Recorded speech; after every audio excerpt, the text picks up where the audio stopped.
Cities are probably the best place to see action around climate.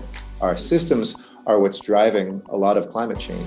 Les villes sont sur la planète celles qui émettent 70% des gaz à effet de serre. And if we can actually plan a city in a better way, be it with renewable energy or even afforestation in an urban area, that would be a huge impact on climate change. The impact is most felt at the city level, and you are the first point of response in any activities.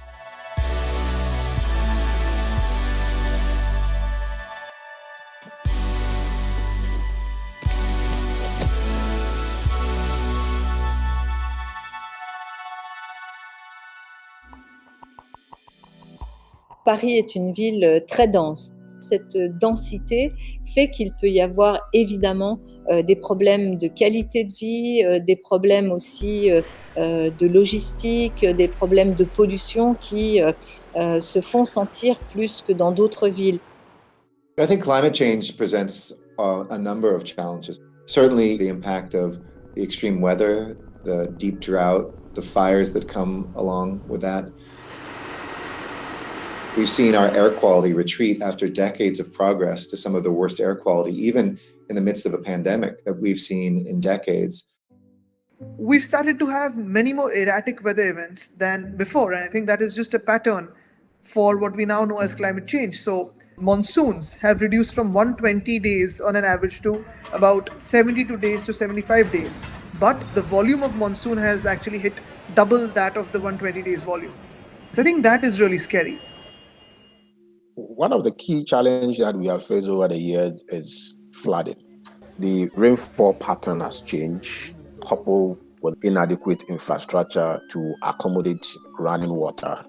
And sometimes, sadly, lives are lost.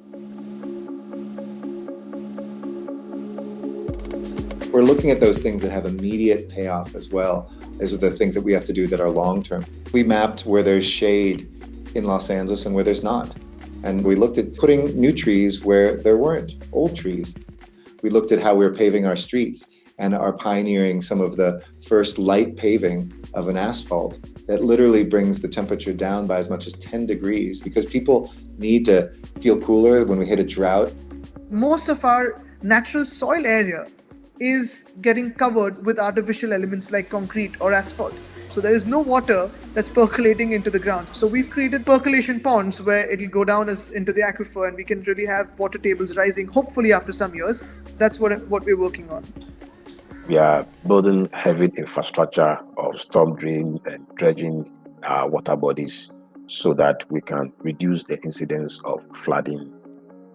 And we've also started greening of open spaces in Accra, so that we can get more fresh air.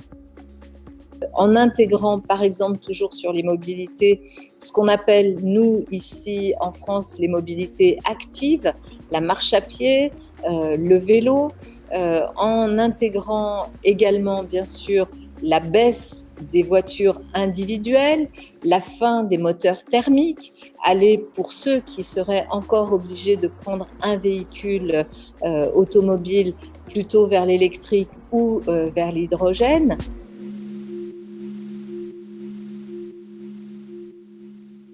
The burning of waste is a main source of emission in Accra, about 60% of it.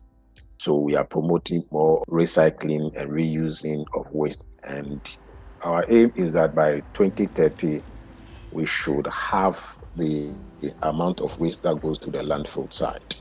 We are also encouraging a lot of companies to adopt renewable energy, especially solar. We have a target of at least 25% of energy to be clean and renewable by 2025, and we're trying to meet that. One of the things that I have been able to luckily push is solarizing our highways. So we're having this one huge highway connecting the two capitals of our state, Mumbai and Nagpur. On that highway, we'll be able to generate about 230 megawatts of clean solar energy. Along with that, we floated tenders for floating solar panels of 80 megawatts in one of our lakes, and we're going to do for all 5 or 6 of our lakes. We're also having a huge push for urban forests that we initiated about 2 years ago. beaucoup de Parisiens qui ont des tout petits appartements et qui n'ont pas beaucoup de verdure devant chez eux. Là, il faut pour nous accélérer. Donc, beaucoup de végétalisation. On va transformer la Tour Eiffel, Trocadéro, Champ de Mars qui est lancé, qui est aussi un grand projet de végétalisation, de plantation d'arbres, de piétonisation qui va être majeur. C'est vraiment un espace extraordinaire qui va marquer une forme de rupture sur la place de la nature dans Paris.